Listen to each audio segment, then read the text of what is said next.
Well, thank you very much. This is very important to all of us gathered here. I'm pleased to be joined by many of the members of Congress as we take an important step to halt the flood of deadly drugs that are pouring into our country like never before.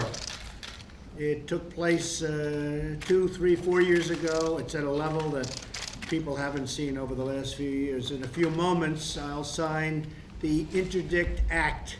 This law directs the Department of Homeland Security to provide additional tools and resources to detect and intercept the supply of illicit fentanyl, which is our new big scourge. It's disgraceful what's happening, coming from different countries, including, frankly, China and others, and it's pouring in at record numbers. In 2016, nearly 20,000 Americans died as a result of using synthetic opioids such as fentanyl. Each death is a tragedy, leaving behind devastated parents, spouses, and orphans all over our country. It's reaching every corner of our great nation, and it shouldn't be. Rural areas like Hancock County, Ohio, and we have Senator Portman here, and he understands it very well. Where's our senator? Here, Mr. President. Yeah. What's going on in Ohio is incredible, and frankly, just about every other state. And Kankakee County, Illinois, have seen record numbers of overdoses, record numbers of deaths due to drugs. The supply of these deadly drugs come from places outside the United States, Mexico, China, other countries. Drugs are entering our country across our borders and even through our own postal system. They're using our postal system and they're killing our people. This law will provide our customers and our customs. What we want is customs and border protection.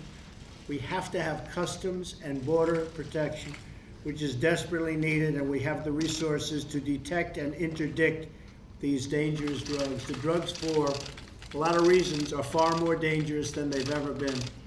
Even the dogs can't track them down. If they track them, they die. The dogs die just from the scent. Nobody's ever seen anything like it.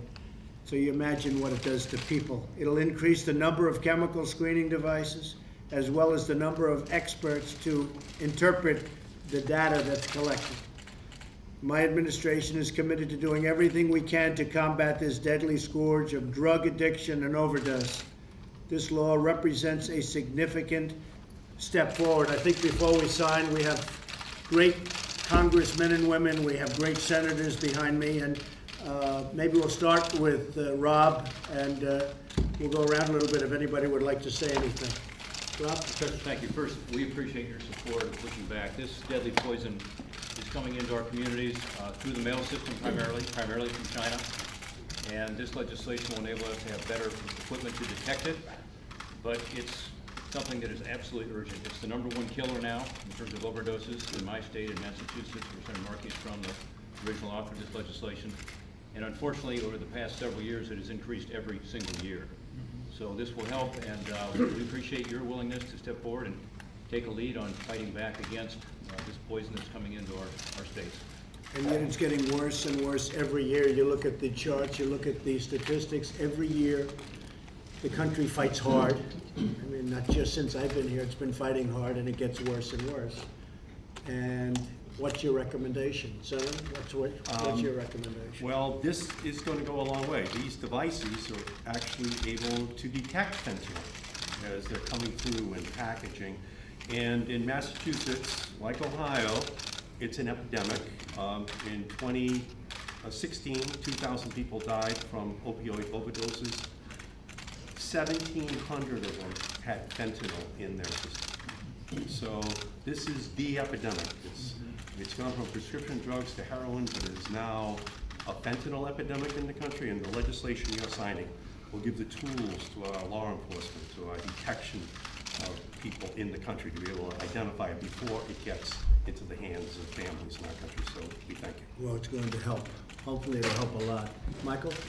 Thank you for your leadership on this issue. It's very lethal. It's poison in our children in this country, killing so many people. You're empowering DHS and Customs and Border Protection to capture this before it gets in the hands of the wrong people. In addition, I think a lot of these precursors coming from China are going to Mexico as well, which is why your border security efforts, I think, are so imperative. Well, we're really tightening that up. Unfortunately, it does come in from China, much of it, I would say a big percentage. What percentage would you say? I'd say 80 to 90% goes into China, it goes to Mexico, and then it comes into our country. And I was with President Xi, and I said, don't send it, but we'll see what happens. We'll see what impact we're having. Ron, do you have anything to say? Well, Mr. President, you're tough on borders, everyone knows that, and when you think about the illegal immigration, which is obviously part of it, but this is why I think people elected you, because they knew that you were gonna take this drug scourge seriously. It's taking a lot of American lives, and so I applaud the senators and the congressmen for support, and I applaud you for signing it. All right, thank you, Ron. Mr. President? Yes, go ahead. 11 people a day in my state of Ohio die from opioid overdose. This is an important bill. The next step is that we actually provide dollars to communities so we can scale up treatment. That we woefully underfund education, prevention, treatment programs. The waiting lists are too long. That's the importance of Medicaid. That's the importance, frankly, of the Affordable Care Act. That's the importance of funding local communities so that they can do what they need to do to deal with the terrible addiction that so many families face. Yeah, I want to thank you, Mr. President, but I want to thank everybody here because I think of it as the human side, the families that are impacted, the young lives that are lost, the brothers and sisters that won't have the brother and sister to grow up with. But as you know, and you said when you declared a public health emergency, we need a spectrum of solutions. Stopping the flow or working to stop the flow of fentanyl is absolutely critical, but other things are critical as well. And so I think we've worked well together across party lines, It's true. across Senate and It's House. true. This is job one for us, I think, to make sure that we don't lose another generation. So thank you. It's very true. Yes. We've got to keep the fentanyl out, but we've got to build the rural communities up. One of the biggest things we have to do long-term is restore economic vitality in rural America. We all agree with that. Senator, go ahead. Well, again, I want to thank you. I want to thank all the men and women here. This is a classic example of bipartisan success because it's something we agree on. So if we concentrate in those areas of agreement, we can have more of these kind of accomplishments. I want to basically second what the Chairman McCall said as well. These are shipped, yes, through the postal system, and Rob's working on a great bill too that we can hopefully stop that. But they're shipped into Mexico, and we have to secure our border. So again, I think that's a real opportunity. I think you showed that yesterday. You've got a lot of areas of agreement in terms of border security and fixing the DACA problem as well. So again, this is a classic example. Concentrate on areas of agreement, you can accomplish some good things. And your state's made some progress. Tough progress, but you've made some progress. Go ahead.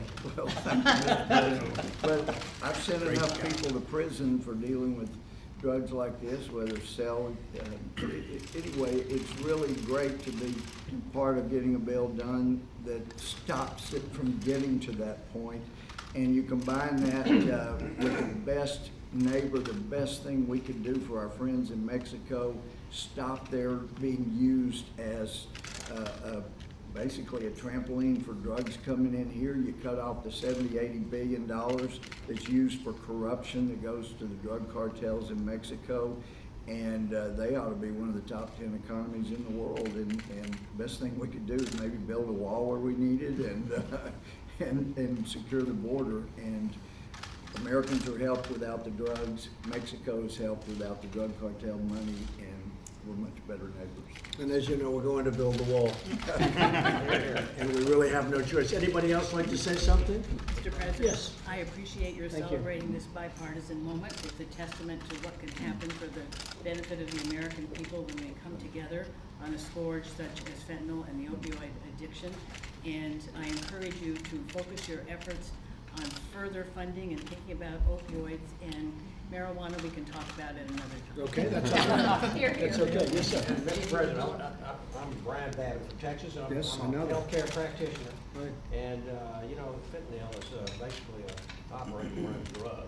And it's stunning to me that it would be to this extent. But I want to thank you for your support. I want to thank the people who sponsored this bill, and I'm very proud to vote for it.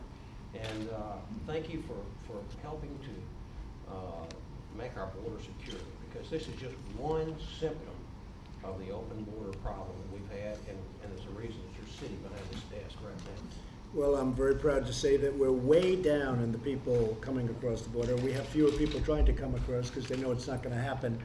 But we do need the wall, or we need more border security anyway, but we are way, way down, and we're also stopping other forms of entry, such as airplanes and, you know, coming in through different ways, even the ports, coming in through cruisers and cruise lines, and people are coming in ways that we've never even thought possible. A lot of bad people, a lot of drugs, and we're stopping it.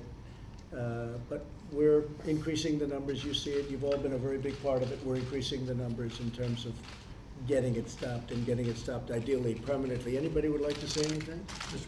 Well, as has been said, and we can see by the people assembled here, if we work together in a right. bipartisan way, I we can agree. get things done. And this is a place where we can all agree that we've got to do more and where we can work together. So I applaud everyone's efforts. Well, I agree. Mr. President? And we have the Stop Act that we, might be a next step that Rob and I are working on. Yeah. You mentioned the Postal Service. Unfortunately, our own U.S. Postal Service is the conduit for this fentanyl. That's true. A lot of it. A lot of it. They don't go through FedEx or UPS. No, they go right through the good old-fashioned post office that loses about $6 billion a year and delivers internet packages all over the place, okay? We need to require And they them. lose a lot of money, and you should make sure, while we're at it, make sure the internet, they're gonna have to start paying sales tax, because it's very unfair what's happening to our retailers all over the country that are put out of business. Anybody else? Yes. One quick comment, Mr. President. Thank you for your leadership. Thanks to all these members who have worked in a bipartisan way to keep these lethal drugs out of our communities. I come from Kentucky. Kentucky suffers from the third highest drug overdose mortality rate in the country. Fentanyl and opioids is a big part of that. One of the tragedies that we hear is not just from these families, these heartbroken families, but also from employers who don't have the labor supply. These tax cuts that this president led on is going to help jumpstart the economy, but these employers need sober workers who can show up on time and pass a drug test. Keeping these drugs out of these communities is important for the productivity of our economy. Very good. Have we covered? Come on. What's wrong Okay. with you? I can't believe you're being so quiet. I was waiting today. for the last word if I could get it. But it comes down to this, and everybody worked here well here together on a bipartisan and piece of legislation that will definitely save lives. But I wanted to compliment you for having a bill signing ceremony here with the press here to broadcast this out across the country, because the very fact that we're speaking to America and you're using your voice to speak to America saves lives starting from this moment. So I think there's lives saved in the press conference and in the bill signing ceremony, as well as the function of the bill itself. It'll help. Thank you. If it's one life, it helps, but Yes. it'll help. And Mr. President, Susan Brooks from Yes, Indiana. sure. And great to be here with you and the Vice President. I want to thank you so Thank you, much. But Susan. on behalf of law enforcement, fentanyl is impacting them on a daily basis. Yes. They are the ones in our first responders, whether firefighters, EMT, and police, who are being impacted when they come upon, you know, offenders and people with fentanyl, and they too are actually suffering from overdoses. And so this will actually have an impact on CBP officers, but also on our street officers, and this is such an important step forward to keep those drugs you know, out of the hands of families, and but also, you know, law enforcement, who really are taking their lives in their hands by saving our lives. That's right, So thank Susan. you so much. Thank you, Susan. You know, we used to have the age of Aquarius. Everyone thought that was a big drug age. That was nothing compared to this, believe me. Vice President? Thank you, Mr. President. Last year, you declared a public health emergency regarding opiate abuse and addiction. There's not a state in the union that hasn't had families torn apart by this. And I just want to take the opportunity, along with you, to commend these members of Congress for acting swiftly and in a bipartisan way, and to provide new resources to interdict the flow of fentanyl into the country. And just know that I know how anxious you are to continue to work with members of Congress to stem the flow of drugs into our country, and particularly deal with this crisis of opiate abuse. Thank you. Matt, would you like to say something? I fear we've reached the point where everything has been said, just not yet by everyone, so I'll yield back, Mr. President. Okay, thank you, Matt. So we're going to sign this, and it's a step, and it feels like a very giant step, but unfortunately, it's not going to be a giant step, because no matter what you do, this is something that keeps pouring in, and we're going to find the answer. There is an answer. I think I actually know the answer. but I'm not sure the country's ready for it yet. Does anybody know what I mean? I think so. Okay, folks.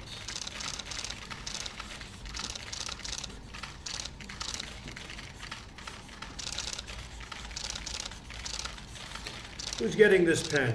Who's getting this pen? Can I ask for a vote? We're gonna get all of you a pen. All right, I'm gonna give it to a Democrat, okay? It shows you bipartisan. That's bipartisan when I give it to a Democrat. And the Republicans told me to give it to a Democrat.